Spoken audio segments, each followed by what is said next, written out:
প্রিয় দর্শক এবং ভাই বোনেরা যারা আছেন সকলের প্রতি রইল আমার আন্তরিক ভালোবাসা ও শুভেচ্ছা। আমি কিছু কথা বলতেছি, সবাই মনোযোগ দিয়ে শুনবেন। যে আমি আর একটা মামলার ব্যাপারে আমি অসংখ্য ভিডিও দিয়েছিলাম আপনাদের মাঝে। তো মামলাটা হলো জজ কোডে 6413 এবং ডিগ্রিতে হলো 333, হাইকোর্টে 3839। এই মামলাটা যখন জজ কোডে থেকে এই সিন্ডিকেট করলো, তাদের দলিল বাতিল হওয়া সত্য, যখন আমি 42টা মামলা ছিল তখন মামলাটা খারিজ করলো একটা অজুহাত দিয়া, যাদের মামলা হলো 42 44 খারিজ কেন, এইটা দিয়া একটা অজুহাত দিয়ে মামলাটা খারিজ করলো। যখন আমি ডিগ্রি করলাম 333 নং মামলা, তখন এইটার একটা অজুহাত দিল যে তার দাদার কাইলা জমিনটা যে সিএজে তারা পায়, মোদামুল্লারা পায়, কিন্তু মোহাম্মদ তাইজউদ্দিন ইসলাম হাওলাদার তার বাপের যে সম্পদটা 2672 শতাংশ জায়গা 2283 মূল দলিলে, সেই জায়গাটা যদি আলাদা মামলা দিত তাহলে তার জায়গাটা পাইতো। এই বলে মামলাটারে না মঞ্জুর করলো। আমার এই জমিনটা নিয়ে তাদেরকে রায় দিতে পারলো না। এখন আমি যখন হাইকোর্টে মামলাটা আবার আপিল করুম, হাইকোর্টে মামলা দেবো, তখন তারা সিন্ডিকেট করলো। 8 মাস পর্যন্ত আমার নকল পাইতে দিল না। পরে আমি একজন উকিল দিয়ে, উচ্চ পর্যায়ে উকিল দিয়ে পিপি দিয়া জজের সাথে কথা বলে যখন নকল পাইলাম, যখন আমি হাইকোর্টে মামলা দিলাম, আমার কাগজপত্র দেখে 24 সালে, সাথে সাথে এই 25 সালে আমার এই দেওয়া দেয়, আমার এই যে স্টেজ রায় দিয়া দেয় এবং আমার পাওয়ার দেওয়া দেয়, ক্ষমতা প্রস্তুত।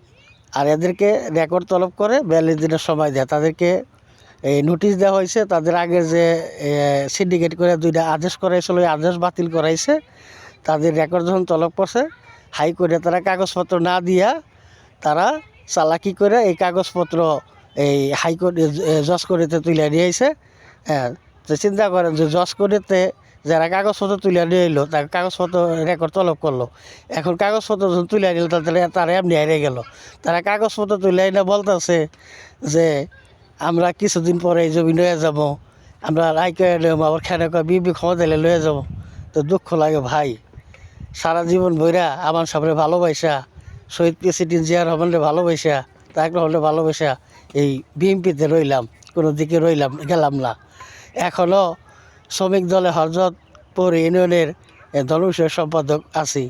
তারপরও তারা সারা বছর জীবন বইরা আওয়ামী লীগ কইরা এখন তারা বিএনপিতে ঢুকা, এই মোতাবলার বাইরে বিএনপিতে ঢুকাইয়া এখন তারা বলতেছে যে কিছুদিন পরে রেখে জমি নিয়ে যাবো। চিন্তা করেন তো ভাই, তাইলে আমার এই বিএনপির কইরা আমার সার্থকটা হইল কি?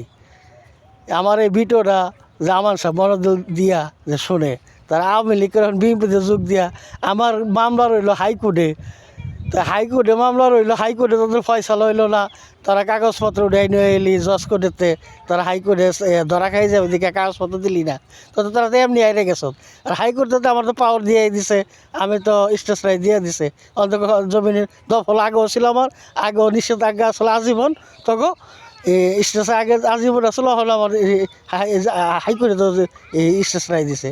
তো জমিনের মালিক তো আমি, আর এসে ক্লিয়ার, সে সবই তো ক্লিয়ার। আমার বাপের খারিজ আছে, আমার দলিল আছে 2283 মূল দলিলের মালিক। তাহলে এই যে কোন বলে কিসের বলে ভাই, আপনারাই বলেন, কয় কাগজপত্র উঠে নিয়ে তো এমনি মামলা হারিয়ে গেল। তাইলে হাইকোর্টে মামলা থাকা সত্ত্বেও কেমনে বলে যে কিছুদিন পর আমরা জমি নিয়ে যাবো? তাইলে এই বললে আপনি একটু দেখেন। ধন্যবাদ সবাইকে।